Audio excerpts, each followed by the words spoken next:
Basically बघ, माझं एकच स्वप्न होतं की मोठा माणूस व्हायचं. हे स्वप्न होतं. हं. त्याचं एक छोटं कारण असं होतं की मी लहानपणी म्हणजे अगदीच 5वी-6वी ला असतानाच वगैरे आम्हाला ना आमच्या घरून एका बाजारला जावं लागायचं. बाजार. हं, हं. बाजार म्हणजे आपल्या घरचं जर मीठ, मिरचू, तेल असं काही संपलं, तर आम्ही 12 किलोमीटर अंतरावरती माझ्या गावापासून एक बाजारचं गाव होतं. तर माझं गाव माखेगाव, तालुका रेणापूर, जिल्हा लातूर आणि किनगाव त्याच जिल्ह्यातलं गाव आहे. तर ते बाजारचं प्लेस होतं आणि पानगाव. हे 2 गावं 12-12 किलोमीटर माझ्या गावापासून दूर होते.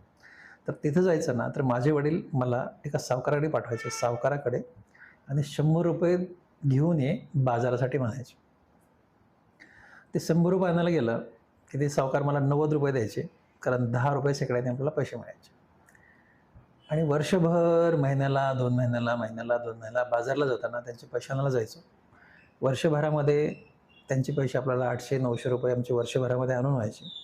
आणि त्याचं जे व्याज व्हायचं ना, तेवढं व्याजच आम्ही आमच्या शेतामध्ये हायब्रिड ज्वारी, जे काही साळ, बाजरी येतं ते विकून आम्ही फक्त व्याज फेडू शकायचो.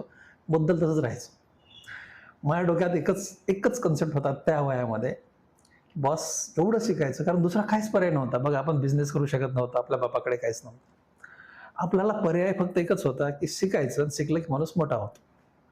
आणि एवढा मोठा व्हायचा, की एक दिवस तरी असा यावा, की बाजारला जाताना ह्या सावकाराच्या घरी जाऊन ₹100 आणायची गरज पडू नये.